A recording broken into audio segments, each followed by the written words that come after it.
Bonjour les juristes, aujourd'hui nous allons découvrir un mode de rupture assez méconnu, la prise d'acte de rupture. C'est un salarié qui s'en va mais il impute la rupture à la faute de l'employeur. Alors prenons le cas de Léo, électricien, il a été embauché pour faire des chantiers mais on ne lui donne pas la tâche pour laquelle il a été embauché. Il prend acte de la rupture. Quelles sont les conséquences financières de ce mode de rupture?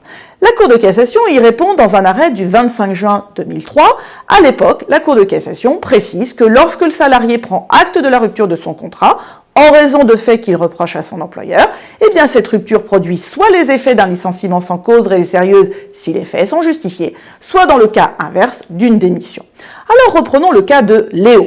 Deux hypothèses. D'abord, ils peuvent ne pas aller devant le juge s'ils transigent en amont. En ces cas-là, employeurs et salariés décideront du montant des indemnités. Mais si l'employeur ne veut rien savoir, Léo saisit le juge, que va-t-il faire? Eh bien, il va montrer la faute de l'employeur. Si l'employeur a bien commis une faute et qu'elle rend impossible le maintien du contrat, alors sera les effets d'un licenciement sans cause réelle et sérieuse.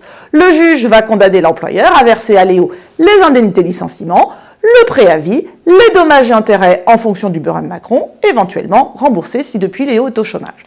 Dans l'hypothèse inverse, les faits ne sont pas prouvés, la faute n'est pas assez grave, ça a les effets d'une démission. À ne pas confondre avec la résolution judiciaire, prochaine vidéo. À bientôt les juristes!